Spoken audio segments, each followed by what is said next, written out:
Hey, Retcon Raider here, and welcome back to episode 26 of my ongoing Battle Brothers series.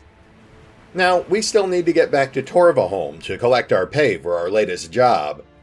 But on the way, I spotted this little, decrepit cottage here, the ruined hut. And we know it's stocked with undead. It shouldn't be too hard to fight, we're pretty old hats at fighting off Wiedergangers by now. We are perilously low on supplies, and our inventory is still full. But these guys don't drop a lot of worthwhile loot anyway, so let's get in there and knock it off our to-do list. We've got to take out 4 undead strongholds anyway. Now that fallen hero's the only real threat on the board. Terrain looks halfway decent. We're going to hold position, let them approach us, and then start picking them off with arrows. You know the drill.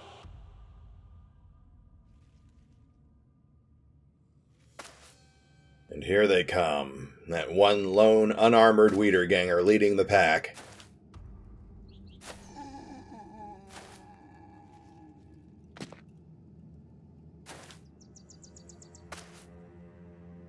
And once upon a time, this would have been an ideal source of mid-tier armor for our men, but at this point we're looking for hardier gear. About the only thing I'm seeing on the field here that could be of any use to us is possibly that fallen hero's armor. Trying to harvest armor off of fallen heroes is tricky business, though. Those guys are remarkably durable and they can come back to life, so taking them down without trashing their armor is risky. There we go. Wajtek just took out our first Wiederganger. There's only 8 left on the field at this point, so I don't really see this battle taking us very long.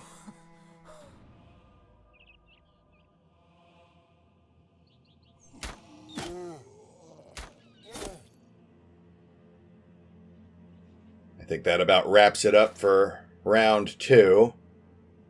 They'll approach a bit more, we'll set up our spears.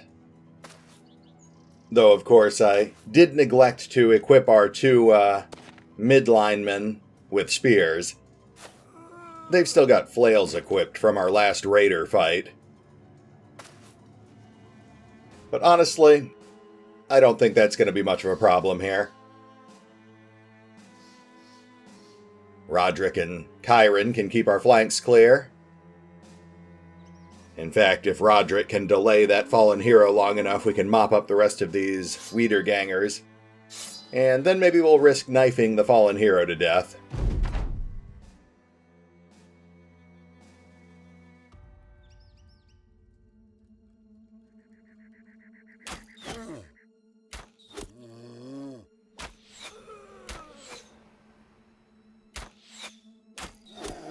There we go. Potato drops our second Wiederganger. Our front line continues to hold, and Mark drops our third Wiederganger. That leaves us with 5 Wiedergangers and a fallen hero to deal with. Keep your spears at the ready. And here they come.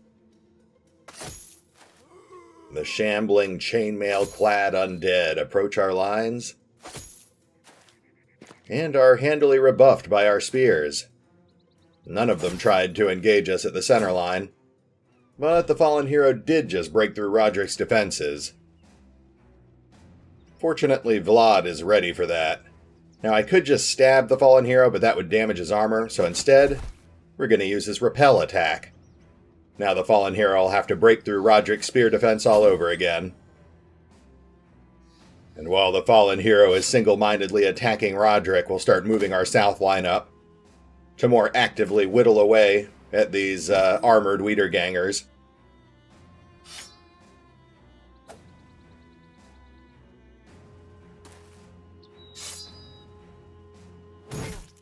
Nice. All of that Wiederganger's armor and most of his health in one swing. There goes Goon with his great hammer again. Alright, round 4. The inevitable reinforcements are starting to rise. Nothing to worry about just yet. Henry Baggins dispatches another one.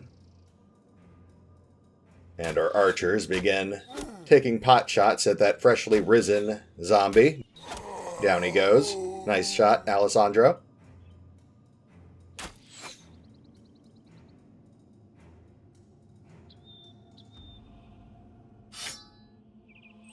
Alright, now. It would be nice to get some spare armor to sell, but as I said before we entered this fight, we're pretty much out of inventory space, so aside from the Fallen Heroes gear, I don't really care about any of these other Weeder Gangers. Nice. Alright, we're taking them down much faster than they can raise at this point. Just 2 more Weeder Gangers and the Fallen Hero. Rondis can't quite reach that guy, so we'll hold back for a second. There we go. Roderick just defensively took down our second to last Weeder Ganger. And he'll keep his spear at the ready. He's doing a pretty good job up there. Now Goon will step up and deal out a crushing blow to this last Weeder Ganger. Then we'll quickly surround it and finish it off while that Fallen Hero continues to throw himself into Roderick's spear. That's doing a great job of delaying the Fallen Hero, but I am becoming increasingly worried about the state of his armor. That could be our first set of, what is that, scale mail? Coat of plates? It's hard to tell. Okay, the last Weeder Ganger's down. It's not going to last. These guys are going to start getting up over the next couple of turns. So let's go ahead and start ganging up on the Fallen Hero.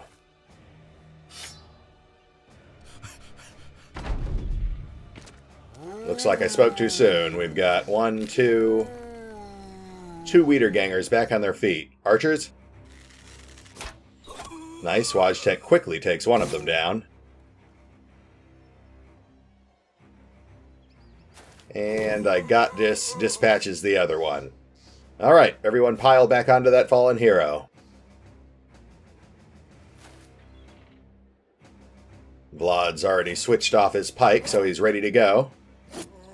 He doles out a couple of glancing blows. The archers will hold back and keep an eye out for more rising zombies. Rondis, Goon, and Chiron will begin the arduous task of slowly walking around this tree.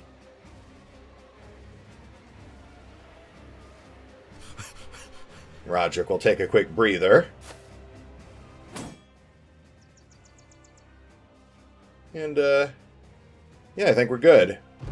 We'll just... Oops, okay, we do have another zombie rising right next to the hero. But we can tag him with a couple of archers. There we go. Nicely done, Alessandro. Okay, get back in there. Keep stabbing.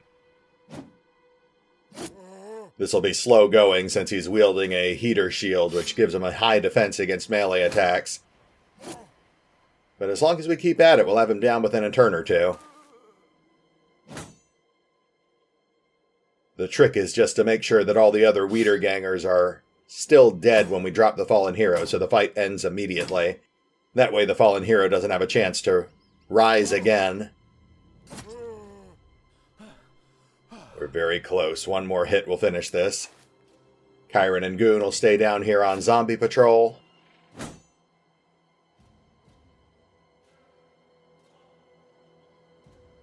Looks like we have to go into round 7, so we might end up with a couple more zombies to deal with. Oh, none of them raised. Alright, that's good luck for us. Let's finish this guy off. Nicely done. Roderick deftly fells him with 2 more strikes. And look at that. We got a little bit of loot and equipment, that's always nice. We pulled his Morning Star, his Decayed Heater Shield, which we're probably not going to use.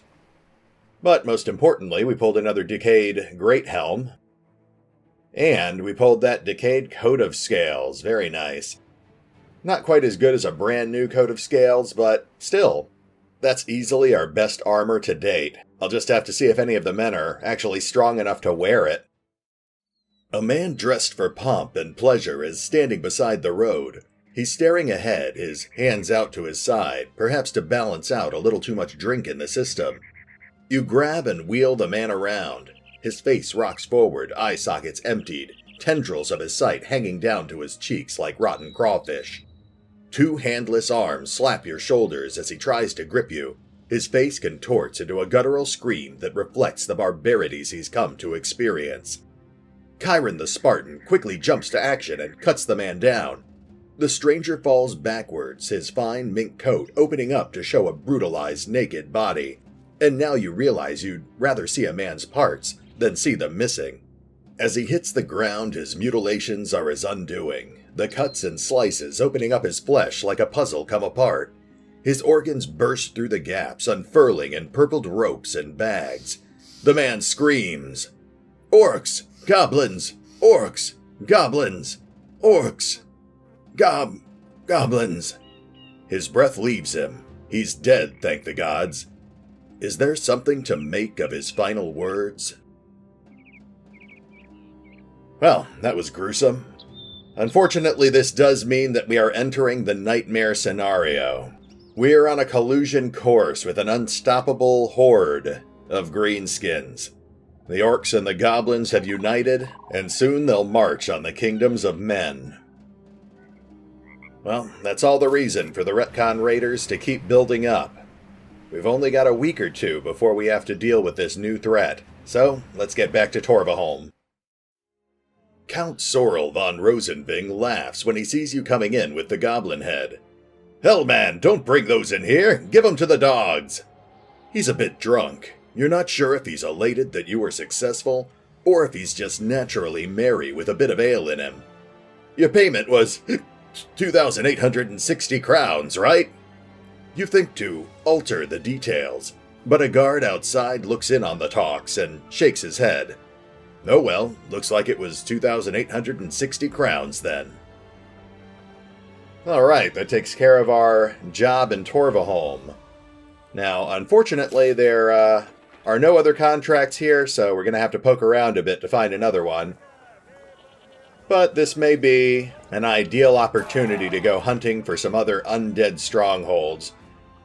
There are a few in the area, they're easy XP, maybe we'll finally luck out and find another famed item. But otherwise, we just need to keep focusing on upgrading our equipment. And welcome back. Now that we know what threat we're going to be facing, the men have begun steeling themselves for the battles ahead. Rondis has taken one step closer to becoming a fallen hero himself, donning that decayed scale mail. He's recently started declaring himself Rondis the Elk Lord, much to the consternation of his brothers.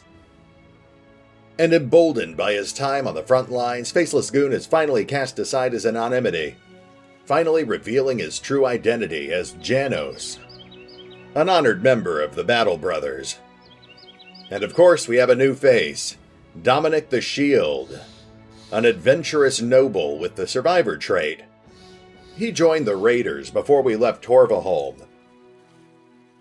And while his stars could certainly be better placed, he has some great starting attributes. I mean, a 70 in melee, and 2 stars in fatigue, so he's got a pretty solid foundation to build on. Now, freshly armed and armored, the Raiders are getting ready to take on another undead stronghold, the Lair of Forbidden Rituals. This one might be a little trickier than the last fight. We've got a Necromancer and some Geists to deal with. But I'm pretty confident about this, so we've swapped in some of our less experienced battle brothers. Now let's see what we're dealing with here. 14 enemies in total.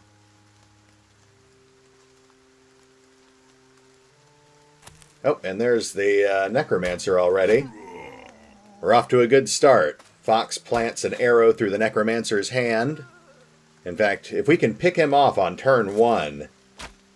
Nice. Oh, that's a solid leg shot from Alessandro. But unfortunately, Wojtek doesn't have line of sight. But you know what? We've got him on the brink of death. He'll be dead next turn. So for now, let's just focus on getting a line set up here so we're ready to receive those zombies. Now, forested terrain, as always, will exhaust the men pretty quickly. We don't want to move around too much out here. We're going to hold here at the tree line where they'll be forced to come through a choke point. And we'll start moving our northern and southernmost troops around the edges of the battlefield. There's more Wiedergangers.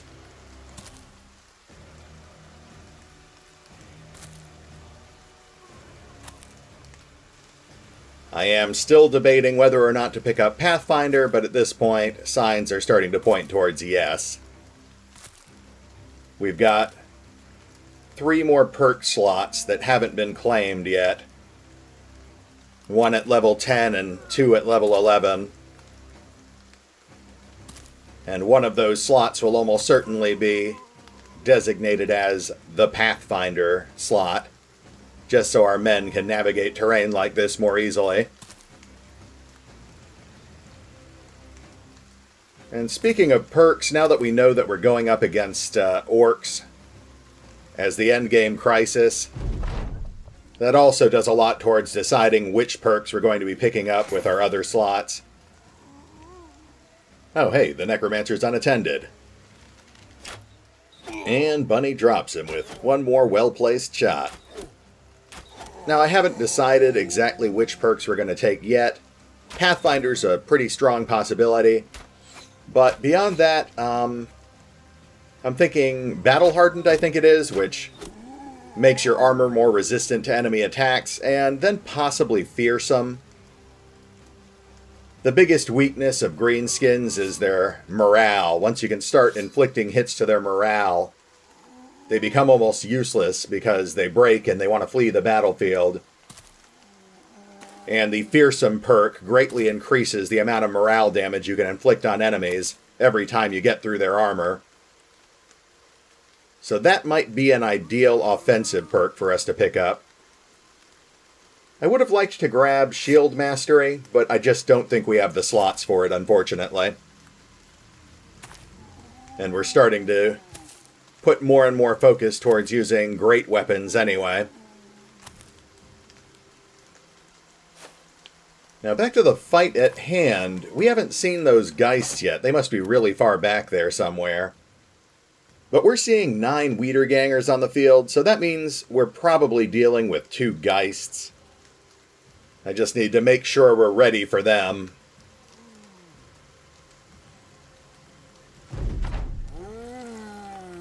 Oh, and speaking of which, there's one. And there's the other, both of them showing up on round 3 like clockwork.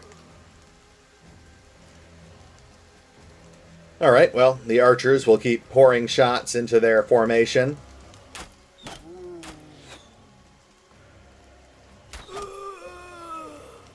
There we go. Bunny keeping our line clear. And Alessandro. Unfortunately, it looks like his Geist-killing magic may be wearing off a bit.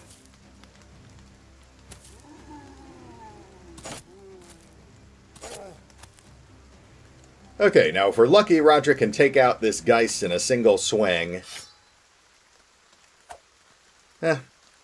Well, next turn he should be able to finish it off with 3 strikes, as long as it doesn't manage to break his morale in a single round.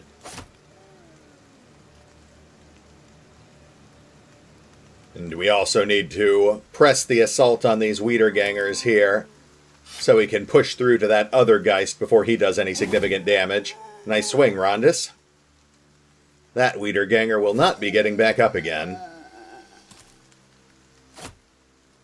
Okay, that opens the path. Or, actually, no it doesn't. Okay, the pitchfork-wielding Wiederganger just blocked us. But Goon can bust out the Great Hammer, and that handily gets the Wiederganger back out of our way.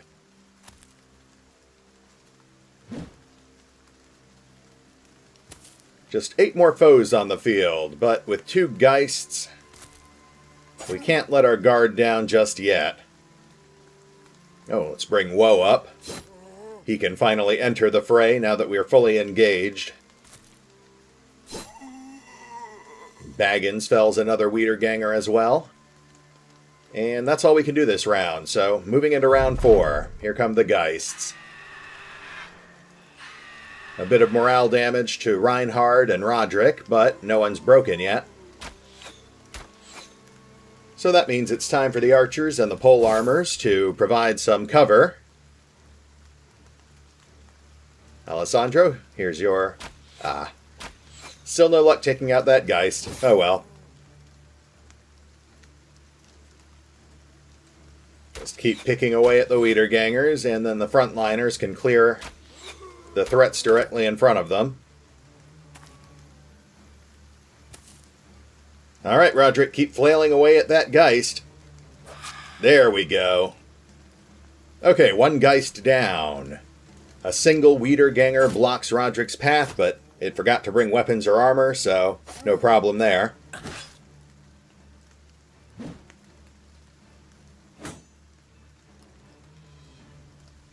And Chiron can't quite clear that Wiederganger out of the way, so Rondis finishes the job. And then eagerly advances towards the remaining foes. Now Goon. There we go. 2 enemies felled with a single swing. He can still switch off to his dagger and get one swipe at the Geist. There we go. That finishes off both of them. Alright, just 2 threats left on the field. I'm sure 1 or 2 of these guys will get back up, but otherwise we're sitting pretty here.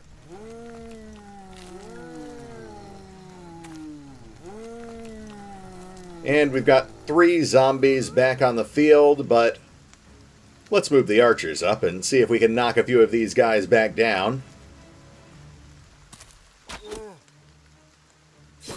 Woe manages to drop one of them.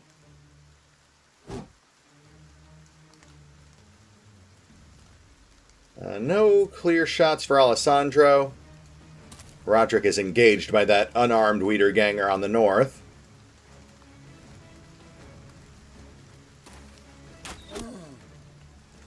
Fox softens up one of the armored Wiedergangers, and Bunny finishes the job.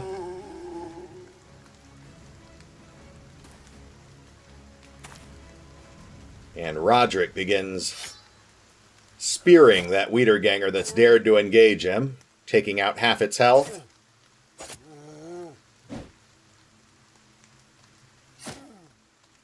Reinhard and Casimir work together to fell one Wiederganger. Chiron handily dispatches another. That just leaves 1 on the field.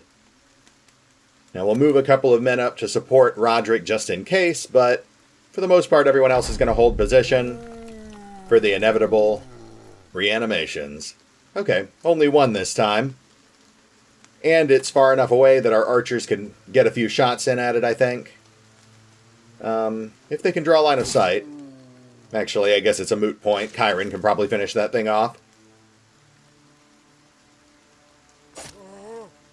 There we go. Roderick finishes the one on the north. That just leaves the one on the south. We'll pass turns until Chiron comes up. There we go. Oh, and he is out of action points. Okay. Mildly annoying. Not the end of the world. I guess we'll have to pass 1 more turn before we can finish this battle.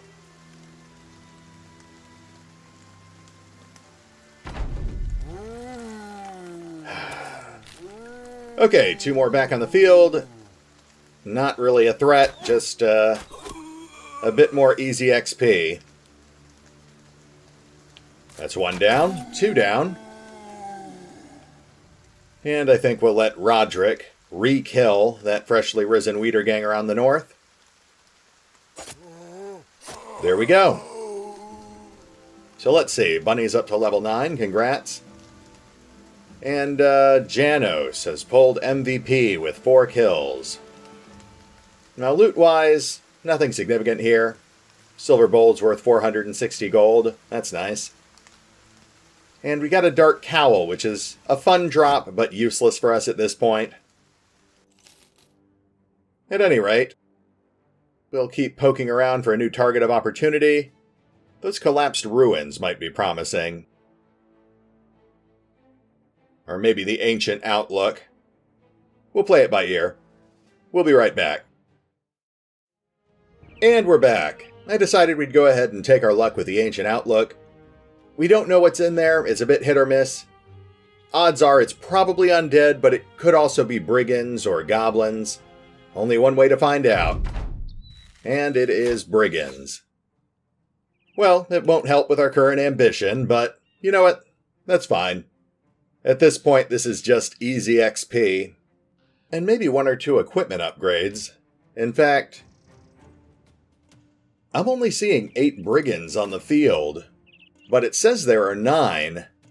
That means there's almost certainly a brigand leader hiding in the back there, and that's a great potential source for high-end loot. We'll know for certain once we get a glimpse of him, but for now, let's go ahead and pick off this unattended marksman if we can.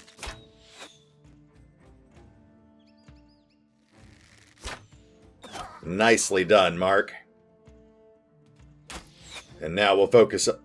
Okay, there we go. The swine.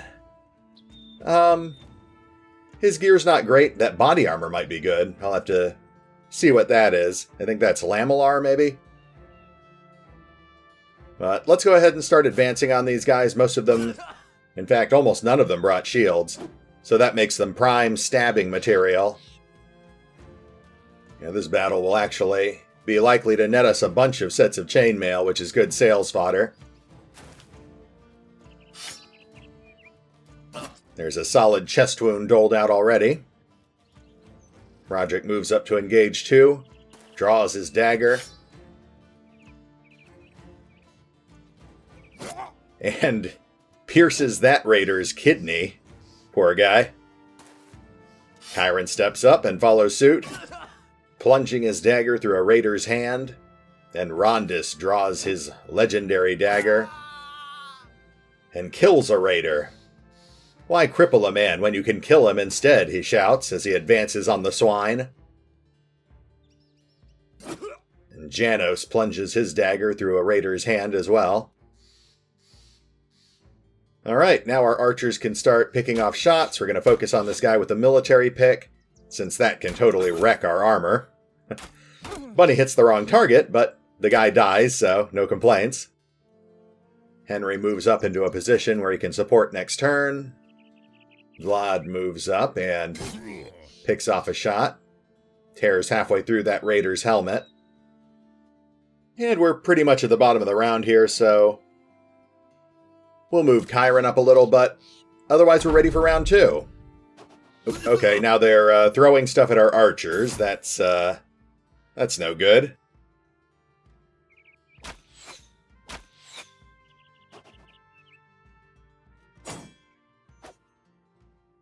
Okay, let's go ahead and start shooting back at these guys. Potato sinks an arrow into that raider's eye. That'll teach him to throw stuff at us.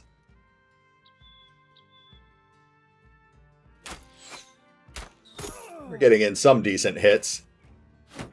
And now the swine has engaged our line. Looks like he's intent on shield tanking. That won't do him much good once we're surrounding him on all sides. Vlad doles out a solid chest wound. Oswald holds off for now until we can get a few more guys wrapped around this brigand leader.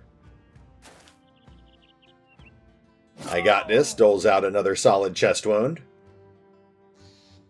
Chiron engages, and I think we're ready to start stabbing. He leads the pack with a solid shoulder injury. The swine is already in bad shape. You know, this might actually be a pretty short battle. Holy crap!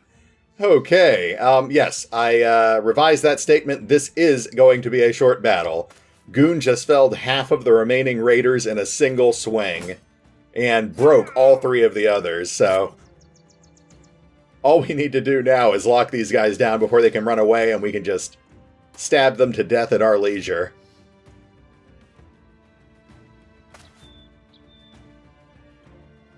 Alright. Oswald triggers his 9 lives and then kills him a 10th time. Good work, Oswald.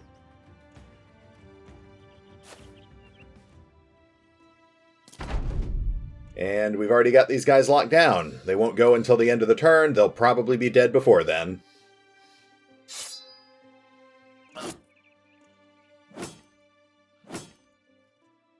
Archers will hold back for now.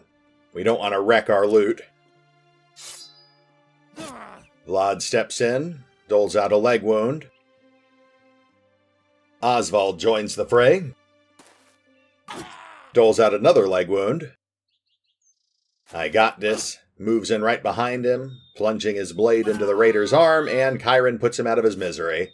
Then he nimbly hops the line and plunges his dagger into the other raider's back, and Roderick finishes him off as well. Now it looks like Janos has pulled MVP with 3 kills with that epic multi-kill. Chiron the Spartan is up to level 9, congratulations. And we pulled a decent amount of loot, the most noteworthy of which is that lamellar harness. Very nice. That's actually almost on par with that coat of scales we picked up in the last fight. So we got some very solid armor upgrades this session. Whoops, and it looks like I need to do a little inventory management here, so I'll handle that off screen, but we're at the 30-minute mark anyway, so this is a good stopping point. Hey, Retcon Raider here. This was another great day for the Raiders. 3 fights, 3 easy victories, and even a few solid equipment upgrades. That armor is going to be invaluable. Next time we'll probably continue with what we're currently doing, hunting down 2 more undead strongholds so we can finish up our latest ambition. And maybe we can even harvest some more equipment upgrades from some fallen heroes. I'm sure there won't be any long-term effects of kitting our men out with all that cursed gear, right? But of course, we did get a bit of bad news this episode. An unstoppable green tide is coming in, and it's up to us to make sure it doesn't wash over everything in its path. Fortunately, we've still got at least 1 or 2 weeks of in-game time to finish preparing for it, so we need to use that time wisely. We're going to keep upgrading our equipment wherever possible, leveling up our men, and we may even fill out the last 2 reserve slots so we have a little extra manpower to fall back on, in case we end up taking a few casualties. Brace yourself, Raiders, because things are probably going to get pretty ugly. This is Retcon Raider, signing off. Thanks for watching. Oh, and remember, although I do love playing Battle Brothers, you can find out more about the game by visiting the official website, or the fan-run wiki. Links are in the description.